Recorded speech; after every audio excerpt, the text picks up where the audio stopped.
Welcome back, everybody, to your creativity. We are talking to another member of the Kevin Smith world, and this guy appeared in the first film of Kevin Smith, Clerks, and he was the Chewlies Gum Guy. Scott Schiaffo, is that correct? Did I pronounce that right? Giaffo, yes. That's Italian, right? It sure is. The pronunciation, official pronunciation, which nobody uses, is Schiaffo, but it's Schiaffo to most Americans. Yeah, my last name's Italian, also Mazziotti, but most people say Mazziotti. Right, there you go. Yeah, So you're no stranger to having your name mangled up. Exactly. Not a big deal. So aside from Clerks, you've been in Vulgar and the new Jay Silent Bob Reboot, as well as an episode of Comic Book Men.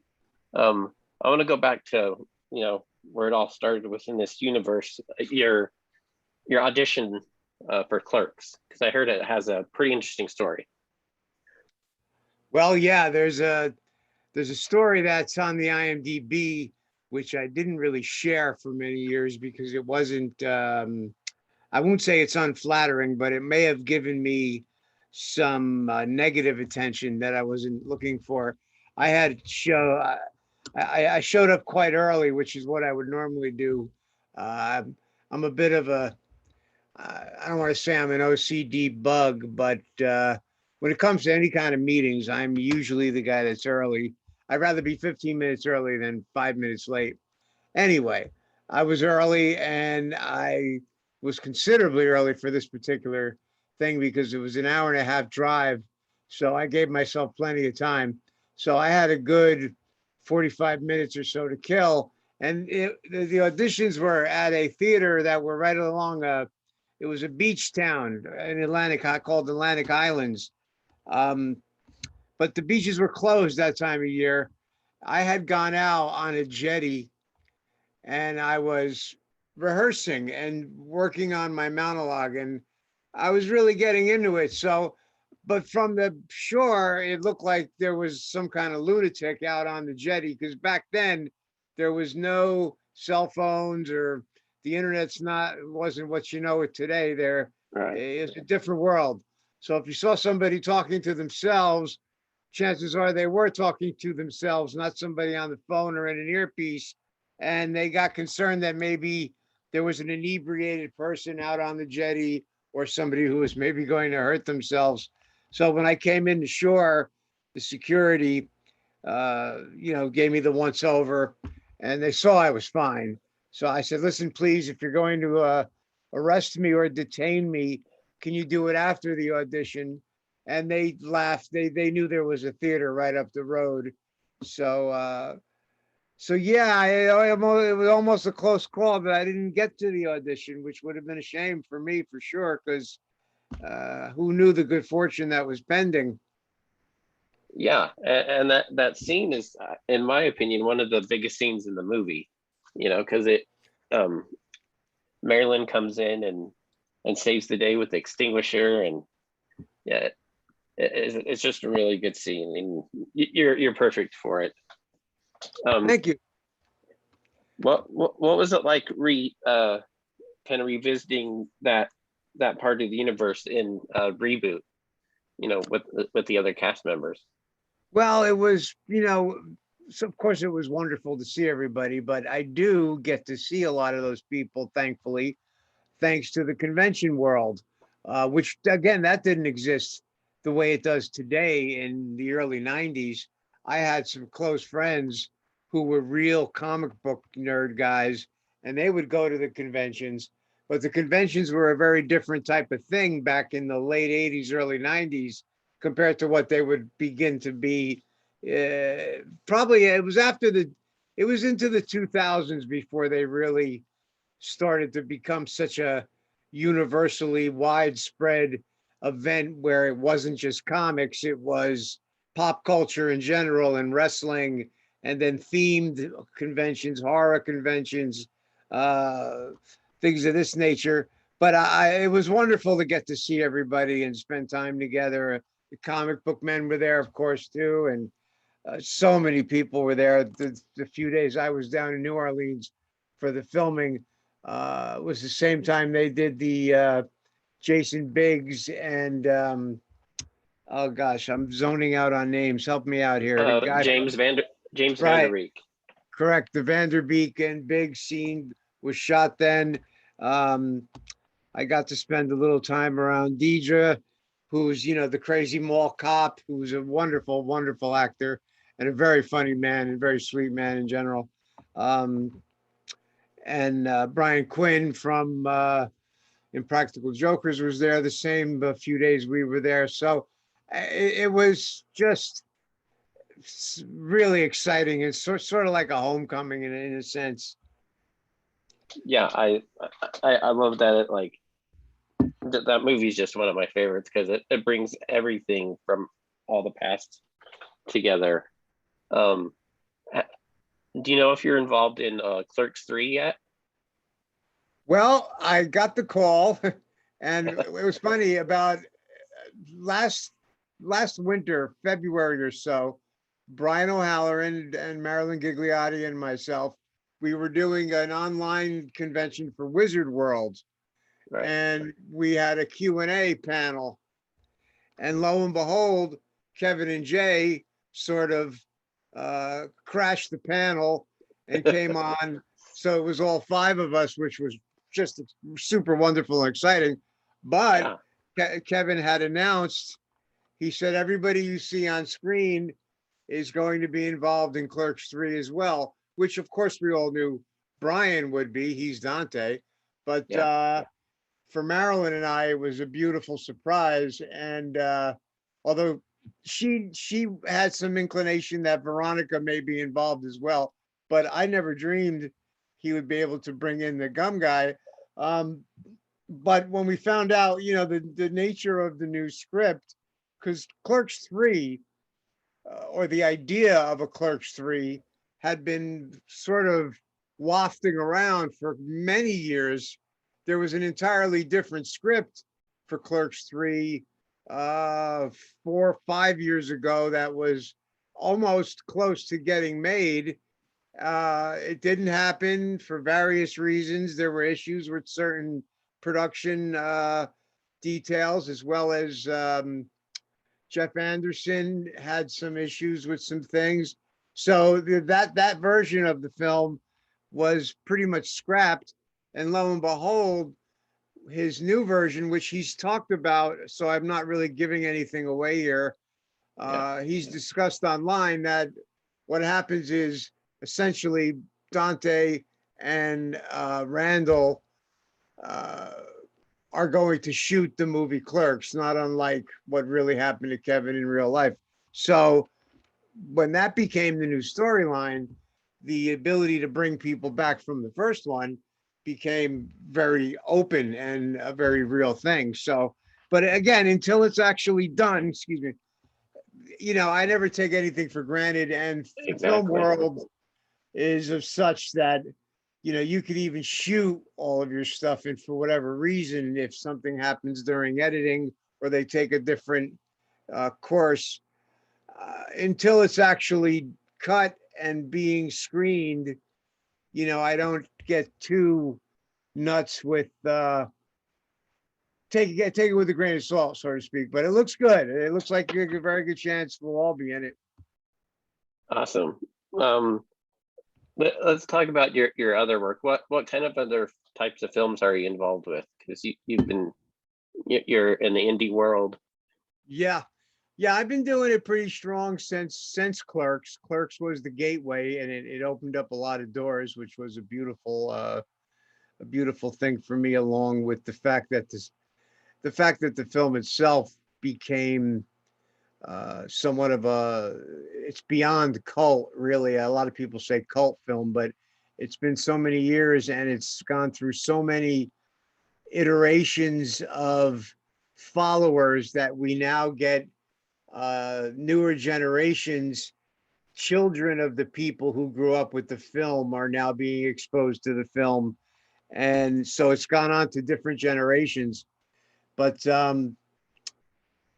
I was very fortunate to have the role, which we were discussing earlier, that the nature of the Chewlies Gum Guy scene was it really stands out because in the film, it acts as a device to sort of get the film off the ground and give you an idea of just what kind of craziness you're in for. So within the first 5 minutes of the original Clerks, the Chewlies Gum Guy is kind of like a setup to let you know, hey, this is going to be a wild ride. It's not going to be, you know, just your average day at the convenience store. This is going to be pretty bizarre. That said, the character stuck out, and lucky for me, a lot of casting directors were impressed with the scene, and I did get a lot of calls in that first chunk of years in the '90s, and I did a lot of indie work right up to the very day. But I did a film with an actor named Michael Dilorenzo, who's back in the '90s. Michael's had a wonderful career. He's been around forever. He was one of the leads in New York Undercover, a very one of the most popular TV series of the time. It was on the Fox network, which at the time Fox network was kind of a new thing, but New York Undercover was quite a big show. And I got to work with him uh, for an entire film. It was like a mobster spoof. Unfortunately, that film did not really get the commercial release we were all hoping for, but it did kick the door open to even more stuff. So I got to work opposite him, and he was a beautiful guy. He was a really warm, open, giving actor who at the time was quite a big star. So for me, it was exciting because not only did I respect him and follow his career, I was aware of Michael for years. He's Santiago in A Few Good Men. He was in Judgment Night. He was in Head of the Class. He was in Fame, both the movie and the series. He had been around a while, so he was a real established staple. So it was exciting, and to meet him and for him to be such a sweetheart, because all of my scenes were with him. We kind of pal around together in the movie. It's a mobster comedy, and he's kind of like my muscle guy. So that was just a wonderful experience. And then, of course, there was Vulgar with Brian O'Halloran, and that was directed by Brian Johnson from Comic Book Men. And that's a very crazy film. But again, I got to be a pretty nasty, loudmouth kind of jerk, which is what I started getting sort of cast in a lot. But you can't complain when you're getting the work and people are calling you in. Uh, Another film I'd like to mention quickly is a film called Linger. It's a short film. It's available on Amazon. It played the festivals, but it was a very different type of thing for me. It was a small town story of a small town detective who becomes embroiled in a case with a teenage girl who's almost a surrogate for his own daughter. He lost his daughter, and it's a sweet story. It was done by Tom Zanka, and it's called Linger. And one other I want to quickly plug. So you got to be careful, Dylan, when you ask an actor to talk about themselves. Forget it. It's off. It's over. No, I'm learning that. Idiots Are Us. It was a comedy, and it won several independent film awards for 2006, I believe. It was a while ago, but very exciting. So I'm blessed to have continued to work, and I have my recording studio. So I have that as well, which is a big part of my life. So I've been very fortunate. Yeah, I was going to talk to you about the music part. I read that you like do some music for film, but do you do other kind of stuff too? Yeah, well, I grew up. Music was my first real passion. I've been playing guitar since I'm 7 years old, and I don't know what else. How else to even articulate just how important music is to me. It was the number one thing in my life for basically my whole life. But film is a very close second. I love film. I love everything about film. Um, I respect theater actors and I respect what it takes to do a stage play. I've been in a few, but my true love is film and music. Uh, so I've been very fortunate in that the doors that opened for me in the film world, thanks to Clerks, I was able to parlay that into doing several scores. I did a lot of score work from 2000, well, roughly mid 90s right up until current day. Uh, and that I love to do dearly too, because the marriage of music with film is a very exciting thing.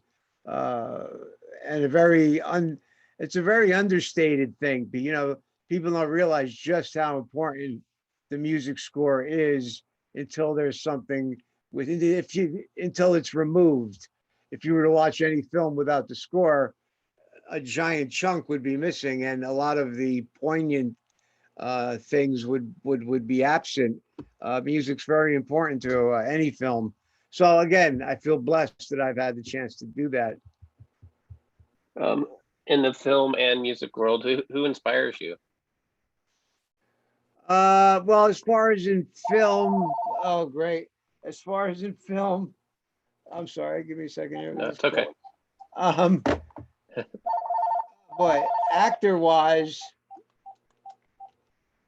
I grew up. Come on, I'm so sorry, folks. What is happening here? No, you're fine. I can't even shut it off. Sorry. I grew up really admiring and looking up to the guys from the 70s, Dustin Hoffman, Jack Nicholson, Robert De Niro, Al Pacino. These were the guys that really influenced me. And there was a change of the guard, so to speak.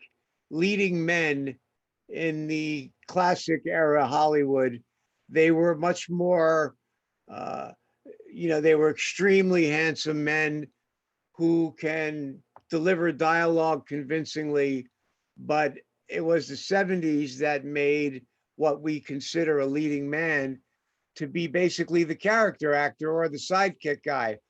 People like Right. Dustin Hoffman and Jack Nicholson and De Niro and all of these guys who we now look at the as giants. Old school Hollywood looked at them as character actor guys who were sidekick. They weren't considered leading men, but because the idea of what a leading man can be changed, it opened the door for uh, stronger character actors could now carry a film, and they weren't just the sidekick. So those were the guys that really inspired me growing up. And later on, Mickey Rourke was another guy who I followed from a young age. And in the 80s, you couldn't touch. I mean, he was just a giant, whether it was Pope of Greenwich Village. And I'm old enough to where I saw all these things in the theater, and I was just gobsmacked by, as soon as he stepped on camera, he owned the scene. And musically, I grew up with the music of the 60s and the 70s. I mean, the Beatles, the Stones, Zeppelin, Who, the Young Rascals, those were the guys that I really looked up to. But yeah, I feel like I grew up at a time when pop culture was really a pretty amazing thing. Not that it's not now. I don't want to sound like a snob about it, but But I read that you're also a writer, and that you write poetry. Is there any other type of stuff that you write? well, I'm working on a couple of projects now that they're in the stages to where there's not all that much to talk about, aside from one will touch a lot on recovery from alcohol and drug addiction, because I had a very severe drinking and drug addiction myself for many years. Uh, Most of my adult life, I suffered with it, but I'm sober now 15 years. And I'm also, Congratulations. thank you very much. This 4th of July will be 15 years. Um, but it was a big part of my life, and it was very, very damaging but yet I was fortunate that I still continued to do the work and get the work. And I never really lost any major film or music gigs as a result. But a lot of things, were affected by it in my life, my entire life. Right. But I mean, I was very fortunate. I got to go to school for behavioral psychology. I have a master's degree in professional mental health counseling. I don't practice, but I believe in the field very much. So, long story short, sorry, the book is going to be probably based on my own experience of recovering from alcohol and drug abuse, but it will be tempered with somebody who actually has the degree in the field as well. So it'll be personal, yet it'll also have a clinical overtone. And I was thinking of doing a memoir of the 80s, 90s, and the early 2000s, the bulk of the years where I was coming up, had my good fortune with Clerks, and the things that followed. I recently read Andrew McCarthy's book, who I respect and enjoy very much. And he created a book that was very concise and very poignant into the heart. And it just focused on his career in the 80s and 90s. And then he touched on his childhood and he touched on the current day. So I'm considering something of that nature. And again, I'm very fortunate to have the career that I do have. It's what I call grassroots. Uh, Obviously, I'm far from a household name. I'm not anybody's idea of a A-list guy, but I've been living very nicely on what you might call the D list as a supporting guy for many years. And also, if I could help anybody with their struggles with addiction, because it's a horrible affliction. It destroys a lot of, not only does it destroy the person who's got the affliction, but it really hurts a lot of family and friends. And it's a horrible thing.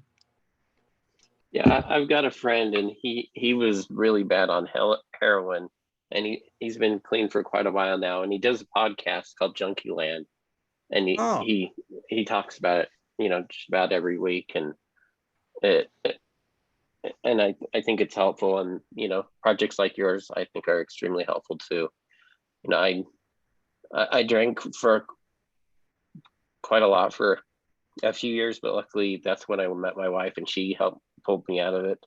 But I know how tough it is, and never destroyed my life too bad, but I totally understand. Um, Other reviews who guests that we've had on the podcast have been like Ernie O'Donnell and Sav Rogers. Have you been to the new Jay and Silent Bob Secret Stash and to the Smod Castle to see what Ernie worked on there? no, I have not actually had the opportunity, but I will soon. I just spoke to Ernie this past week, actually.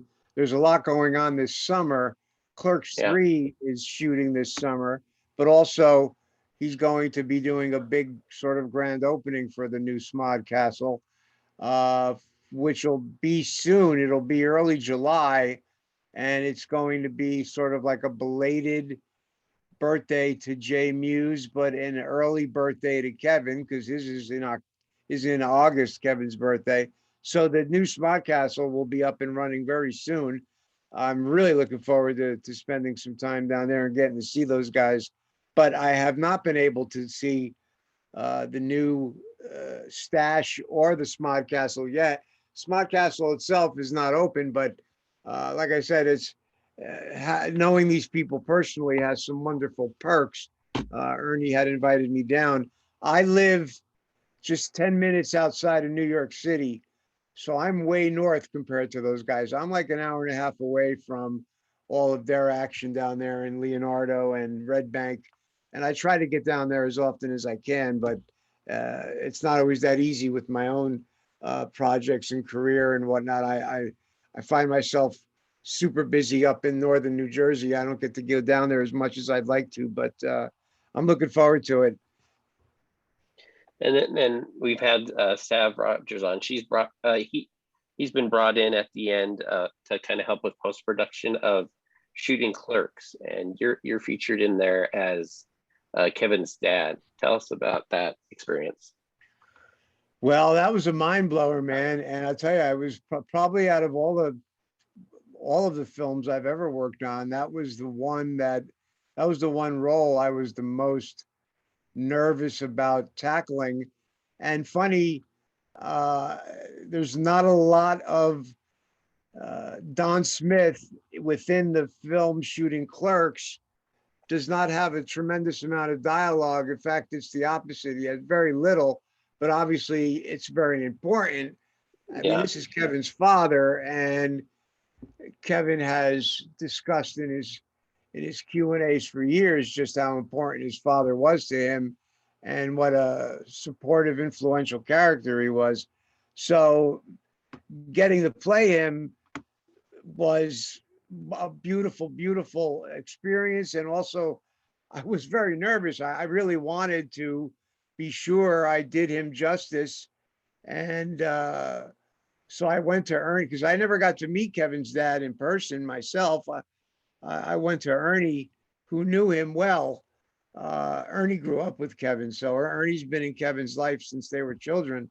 So I got to pick his brain a little bit, and some other people as well I got to speak to who knew Kevin really well personally for many years. Um, just because I wanted to get the tone and the nature of what Don Smith was really like. And it was really, really a wonderful experience. And, Kevin's a very sentimental guy, especially after the heart attack. And at the screening, he got very emotional, and, he had cried. And not as a result of my performance per se, but because I think it was so poignant and moving to him. Um, but that was really a beautiful, beautiful experience and opportunity. I'm really looking forward to uh, I think all of Kevin's fans are going to really enjoy that film because it's done with so much art. uh, do you know the timeline of release or where they are with it? They've had a long struggle with not Yeah, only post production, but with and just in the time the film was shot and edited, the film business has changed so much and is constantly changing. But the last 5 or 6 years, we've really seen, I don't want to say the death of DVD, but the disc, hard copy discs as a medium, it's changing. It's really changing. In fact, even Amazon has stopped manufacturing discs from their uh, program for self-publishing. So that's pretty mind-blowing. But they got their ducks lined up, and I'm almost 95% sure it will see a real full-blown release this year. I gotta say, if it doesn't, it'll be soon, because they have been struggling with how to release it, what type of deal would be the best deal for that type of film. And I'm pretty sure they're still going to do a boxed package, a DVD. Well, people who really love films still want their DVDs. It's just like, as you know, as somebody who follows, it's changed so much. It's just crazy. DVDs really have almost all but ended, just like what happened with Napster and discs and things of that nature. Very similar to film. yeah. I used to work at a video store, Blockbuster, and um, music store. So yeah, seeing those disappear has been sad, but it makes sense too. Because why go out and spend money when you can just have a part of a monthly package. Well, we're pretty much at time. I've just got a few bonus questions if you have a Sure, minute for them. I Okay, do. the first bonus question is, what does creativity mean to you? That's a great question. Because, and believe it or not, if you look on my IMDb, I've had a film in various stages of pre-production called The Enemy of Art. And what it was we asked artists of all ilks, what is their definition of art and what is the enemy of art? But creativity to me is any means of self-expression uh, that a person can engage in that someone else can be affected by or enjoy. And that could be anything from uh, people who, I mean, an artist, a chef is an artist, how they prepare the food, and a baker can be construed it's as art. Um, to me, I think anything is creativity is anything that you use your inner pathos to create whatever it may be that will affect and touch someone else, whether it's a song, a poem, a book, a piece of art. It's very broad in its scope when you think about it.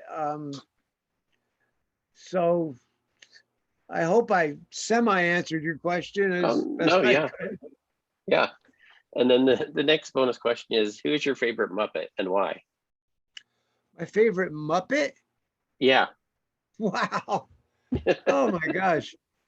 That's really funny. Well, I suppose it would be a little super self-absorbed to say that I did a short film called The Puppet Apocalypse, where alien puppets are taking over the planet, and eventually the whole cast is turned into a puppet.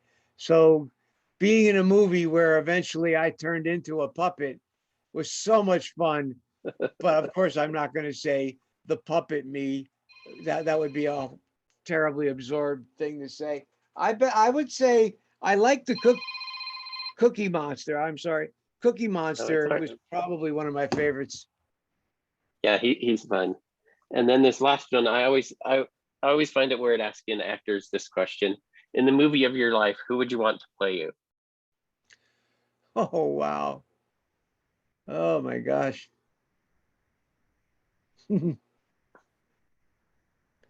Well, you know who? I mean, I think. Wow. Jeez. I I'm a big Jason Schwartzman fan. I love the kid. I call him a kid. That's very patronizing. I didn't mean it in that way. But to me, anybody who is younger than me is like a kid. Although that's very patronizing and can be seen as undermining. I don't mean it that way. But Yeah. I think it would be interesting to see Jason Schwartzman do it. Uh, but that's something I've never considered because my career is of such that, you know, it's grassroots. If I Yeah. were to become a household name someday for whatever reason, who knows? That would be bizarre, but that in itself would be completely bizarre. But I'd like to see Jason Schwartzman play the 90s me. In shooting Clerks, is there somebody playing your character? No, no, there's not.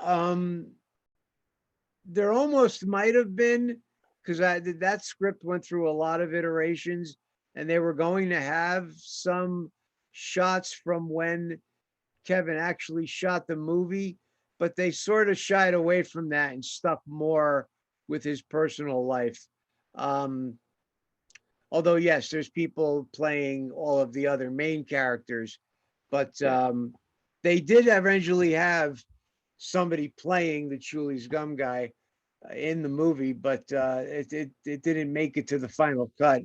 So no, there's not. But what's funny is in Clerks 3, it goes full circle, and chances are that might be what's going to be happening with my character. But again, that's way more than I know for sure to be able to say, but it should be exciting because in essence, in Clerks 3, they're going to shoot Clerks. It's literally going in one big circle. It's pretty wild.